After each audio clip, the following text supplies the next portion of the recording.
ایک طرف وہ کہتے ہیں کہ ایران کا اس سے تعلق نہیں ہے، دوسری طرف وہ کہتے ہیں کہ یہ واقعہ مجھے ایران کے ساتھ جنگ جیتنے سے روکنے کے لیے ہے اور مجھے یہ واقعہ نہیں روک سکتا۔ یہ تضاد ہے ڈونلڈ ٹرمپ کی باتوں میں، لیکن ابھی ہمیں جو مین چیز دیکھنی ہے، جو اصل بات ہے، وہ یہ ہے کہ ڈونلڈ ٹرمپ کی جو منفی ریٹنگ ہے اس میں کتنی بہتری آتی ہے۔ دیکھیں جو ڈونلڈ ٹرمپ کی اپروول ہے امریکیوں کی نظر میں وہ بہت نیچے گئی ہے۔ ڈونلڈ ٹرمپ اپنی مقبولیت کے نچلے درجے تک پہنچ گئے ہیں۔ امریکنز کی زیادہ تر تعداد آج ڈونلڈ ٹرمپ کے خلاف ہے، بلکہ نوجوانوں کی بہت بڑی تعداد جنہوں نے ڈونلڈ ٹرمپ کو ووٹ ڈالا، امیگرنٹس کی بہت بڑی تعداد، وہ سارے ڈونلڈ ٹرمپ کے اگینسٹ ہو گئے اور وہ چاہتے ہیں کہ ڈونلڈ ٹرمپ کا محاسبہ بھی ہو جائے۔ ایپسٹین فائل اس کی ایک بہت بڑی وجہ ہے، امریکہ کے اندر جو پالیسیز ہیں وہ بہت بڑی وجہ ہے، انفلیشن جو پرائس ہائیک ہو رہی ہے، بہت تیزی سے قیمتیں بڑھ رہی ہیں امریکہ میں، وہ بھی اس کے لیے ایک ریزن ہے۔ انتظامی معاملات الگ ہیں اور ڈونلڈ ٹرمپ کے بین الاقوامی سطح پہ جو فیصلے اور بیانات ہیں اس سے بھی کوئی امریکن زیادہ خوش نہیں ہے۔ تو ایسی صورتحال میں ڈونلڈ ٹرمپ کی جو ریٹنگ ہیں ان میں کتنا فرق پڑتا ہے، اس پہ فوکس کرنے کی ضرورت ہوگی۔ ہم دیکھیں گے کہ اس واقعے نے، کیونکہ پچھلی مرتبہ جب ڈونلڈ ٹرمپ پہ گولی چلی اور ڈونلڈ ٹرمپ نے بڑی مضبوطی شو کی تو اس میں ڈونلڈ ٹرمپ کو بہت فائدہ ہوا تھا، اور میں نے اسی وقت کہا تھا کہ اب اگر ڈونلڈ ٹرمپ زندہ رہا اور یہ الیکشن سے پہلے کوئی بہت بڑا معاملہ ادھر ادھر نہ ہو گیا تو ڈونلڈ ٹرمپ امریکہ میں الیکشن جیت جائے گا۔ دیکھیے امریکنز جو ہے نا وہ بڑی پراؤڈ نیشن ہے، وہ مضبوط رہنا، طاقتور رہنا وہ یہ بہت پسند کرتے ہیں۔ We are the super powers, ان کے اندر یہ چیز ہے۔ انہیں کھیلوں کے میدان میں بھی جیتنے کی عادت ہے، جی ہمیں پہلے نمبر پہ رہنا ہے، جنگ کے میدان میں بھی، ہر جگہ پہ۔ تو اس قوم کے اندر یہ چیز ہے اور وہ مضبوط آدمی کو، بہادر آدمی کو پسند کرتے ہیں، اور یہی ڈونلڈ ٹرمپ کے معاملے میں ہوا کہ جب ان کے اوپر پینسلوینیا میں اٹیک ہوا تو ان کی ریٹنگ بڑھ گئی تھی کافی۔ اب دیکھنا یہ ہے کہ یہ والا واقعہ ان کی ریٹنگ کے ساتھ کیا کرتا ہے۔ اچھا ایک دو چیزیں اور وہاں سے رپورٹ ہو رہی تھی، میں وہ دیکھ رہا تھا۔ ایک تو لوگ شراب کی بوتلیں اٹھا کر لے جا رہے ہیں، خاص طور پہ خواتین صحافیوں کی کچھ ویڈیو وائرل ہوئی کہ وہ وہاں پہ تقریب میں شراب کی بوتلیں بعد میں وہ اٹھا رہے تھے، کیونکہ دیکھیں تقریب کے اندر سرو کیا جاتا ہے لوگوں کو، اور ویسے یہ تقریب ہوتی ہے وائٹ ہاؤس کورسپونڈنٹس کی جانب سے، یعنی وہ آپس میں چندہ کر کے صدر کو اس میں بطور مہمان بلاتے ہیں۔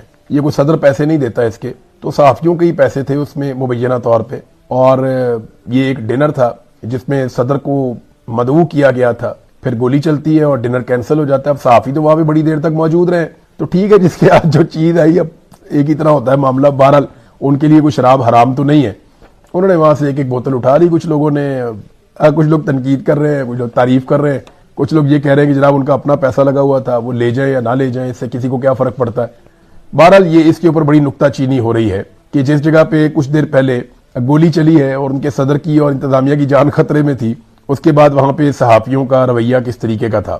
اب آ جائیں ناظرین خطے کی طرف واپس، تو سب سے پہلی جو چیز ہوئی ہے وہ یہ کہ عراقچی پاکستان میں واپس پہنچ گئے ہیں، ایرانی وزیر خارجہ، لیکن عمان میں انہوں نے عمان کے جو بادشاہ ہیں ان سے ملاقات کی۔ ایران کے اور عمان کے بڑے شاندار تعلقات ہیں اور پاکستان کے بھی عمان کے ساتھ بڑے اچھے تعلقات ہیں۔ عمان گلف ممالک میں ایک واحد ایسا ملک ہے جس نے بڑی مضبوط پوزیشن لی ہے اس لڑائی کے دوران، یعنی عمان کسی کے پریشر میں نہیں آیا۔ عمان نے نہ امریکہ کا پریشر لیا، نہ خلیجی ممالک کا پریشر لیا، نہ اسرائیل کا پریشر لیا، نہ ایران کا پریشر لیا۔ عمان اپنی پالیسی کے ساتھ چلا اس لڑائی کے بیچ میں، اور سب سے کم نقصان بھی عمان کو ہوا اور اس کے قد میں کافی اضافہ بھی ہوا کہ عمران خان صاحب کا جو ٹویٹر ہینڈل ہے یا جو ایکس کا ان کا اکاؤنٹ ہے وہ بند کروا دیا جائے۔ یہ کوشش کرتے ہیں کہ کسی طرح وہ بند ہو جائے، اس کے لیے شکایتیں بھی کرتے ہیں، اس کو بند کروانے کے لیے اپروچ بھی کرتے ہیں مختلف لوگوں کو، یعنی وہ جو اپلیکیشن ہے اس کی انتظامیہ کے ساتھ بھی رابطہ کرتے ہیں، لیکن وہ نہیں کر پاتے۔ پھر پاکستان کے اندر ڈھونڈتے ہیں، ہر ایک سے پوچھتے ہیں کہ یہ کون چلاتا ہے، یہ کہاں سے چلتا ہے، اس کو پکڑو، اس کو بند کرواؤ، لیکن آج تک عمران خان صاحب کا جو ٹویٹر ہینڈل ہے اسے اسٹیبلشمنٹ نہ مینج کر سکی ہے نہ بند کر سکی ہے۔ تو اس سے انہیں بہت خوف ہے، کیونکہ عمران خان صاحب کا جو بیانیہ ہے وہ جتنی شدت سے ان کی ساری پارٹی مل کر اٹھاتی ہے، ان کا اپنا اکیلا ٹویٹر اکاؤنٹ اس سے زیادہ شدت سے یہ معاملہ اٹھا دیتا ہے، اور پھر سوشل میڈیا سارا عمران خان صاحب کے ساتھ ویسے ہی کڑا ہے۔ تو اگر پارٹی بیچ میں سے نکل بھی جائے، دیکھیں نا، اگر عمران خان صاحب کا ٹویٹر اکاؤنٹ نہیں ہے تو کون کرے گا ایسی ٹویٹ اور کون دے گا ایسا بیان؟ یعنی یہ بیان نہیں آئے گا اور سوشل میڈیا پھر کیا چیز آگے لے کر چلے گا؟ عمران خان صاحب کا جو بیان ان کے ٹویٹر اکاؤنٹ پہ آتا ہے وہاں سے وہ پالیسی اڈاپٹ کرتا ہے پاکستان تحریک انصاف کا یا عام پاکستانیوں کا یا اوورسیز کا جو سوشل میڈیا ہے، وہ وہاں سے ڈائریکشن لیتا ہے۔ اب یہ اکاؤنٹ درد سر بنا ہوا ہے پاکستان کی اسٹیبلشمنٹ اور حکومت کے لیے، وہ اسے بند کرنا چاہتے ہیں۔ رانا ثناء اللہ صاحب نے بھی یہی کہا کہ جناب یہ اکاؤنٹ جو ہے یہ بند کروانا ہے اور یہ بند ہونا چاہیے، یہ ملک مخالف ہے، اس قسم کی باتیں وہ کرتے ہیں۔ اب یہ جو عمران خان صاحب نے باتیں کی ہیں یہ موجودہ آرمی چیف کے خلاف کی ہیں، اور وہ اس لیے کی ہیں کہ عمران خان صاحب کا یہ ماننا ہے, یا پاکستان میں اور بہت سارے لوگوں کا یہ ماننا ہے کہ ان کے دور میں بہت ظلم ہوا, بہت جبر ہوا, بہت فسطائیت ہوئی, جمہوریت کی دھجیاں اڑی ہیں. یہ جو موجودہ اسٹیبلشمنٹ کا دور حکومت ہے اس میں بہت تباہی پھیلی.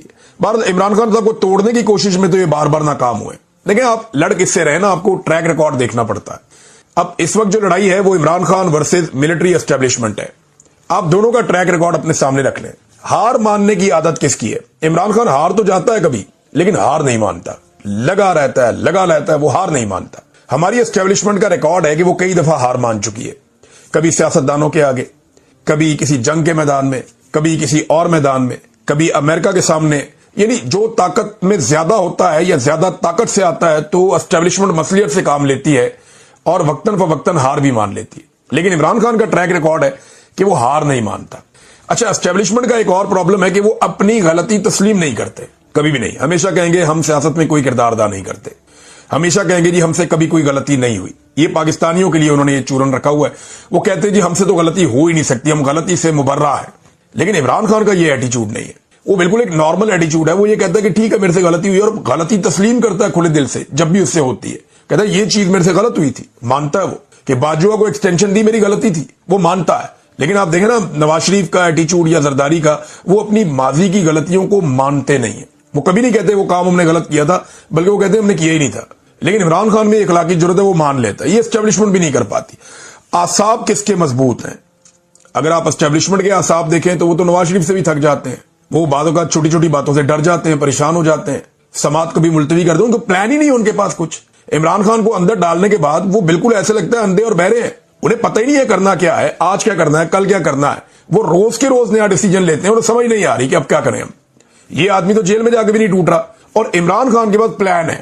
وہ بہت مضبوط اعصاب کا مالک ہے, اور وہ جیل میں بیٹھ کے بھی بڑا فوکسڈ ہے, بڑا کمپوزڈ ہے, اور وہ اپنا کام دکھا رہا ہے, اور وہ کام چل بھی رہا ہے. یہی پاکستان کے اندر آپ آج سروے کروا لیں عمران خان ورسز اسٹیبلشمنٹ. چلیں کام کرتے ہیں, میں ٹویٹر کے اوپر یہ ایک سروے ڈال دیتا ہوں. میں ایک آدھے ویلاگ کے بعد آپ کو اس کی رپورٹ شیئر کر دوں گا. عمران خان جو ہے نا وہ ٹرینڈ ہی لڑائی کے لیے ہوا ہے. وہ ہے ہی اس طرح کا, اس کی نیچر میں ہے یہ کہ اس کو لڑنا ہے, اس کو مقابلہ کرنا ہے. وہ مقابلے کے لیے ٹرینڈ کیا اس نے اپنے آپ کو بچپن سے آج تک. آپ دیکھیں اس کی پوری زندگی مقابلہ ہے.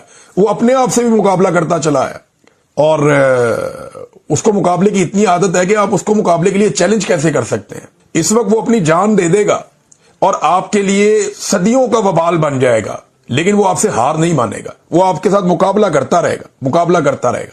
یہ عمران خان ہے اور یہ اس کی پہچان ہے. اب آنے والے دنوں میں نے آپ کو جیسے کہ کہا کہ آرمی چیف کی جو ریٹائرمنٹ ہے اس کے حوالے سے مطالبہ زور پکڑ سکتا ہے. اوورسیز پاکستانی اس کے لیے تیاری کر سکتے ہیں. لندن میں ایک احتجاج کی تیاریاں ہو رہی ہیں, کیونکہ بڑے خفیہ طریقے سے, میں نے آپ کو تھوڑے دن پہلے بتایا تھا کہ شہباز شریف اور آرمی چیف کے لیے ایک ایونٹ ڈیزائن کیا جا رہا ہے, اور بھی 2-3 مختلف وینیوز پہلے رکھے گئے تھے, خفیہ رکھا گیا تھا. ایک بندے کی اسکروٹنی کی جا رہی ہے جن بندوں کو لایا جائے گا, اور یہ کوشش کی گئی ہے اسٹیبلشمنٹ کی جانب سے, ایجنسیوں کی جانب سے, کہ 500 بندہ کسی بھی طرح کر کے وہاں پہ اکٹھا کرنا ہے لندن میں, تاکہ ایک بڑا امپیکٹ کریٹ کیا جائے اور پوری مغربی دنیا میں یہ پیغام جائے کہ جناب عاصم منیر اور شہباز شریف یہ ایکسیپٹیبل ہیں, ان کی ایکسیپٹیبلٹی ہے یورپ میں بھی, مغربی ممالک میں بھی. لہذا یہ بڑا زور اس کے لیے لگایا جا رہا ہے, بڑی کوشش کی جا رہی ہے. لیکن اوورسیز پاکستانی کہتے ہیں جی ہم باہر آئیں گے بہت بڑی تعداد میں, اور ہم مطالبات کریں گے, اور ہم یہ جو لوگ اندر موجود ہوں گے ان کے خلاف پوسٹرز بھی اٹھا کر لائیں گے.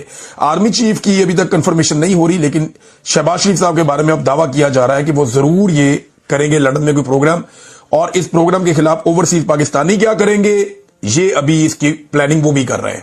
تو دونوں طرف پلاننگ ہو رہی ہے, دیکھتے ہیں کون کیا کرتا ہے. جو بھی ہوگا وہ اب آپ کو رپورٹ کر دیں گے.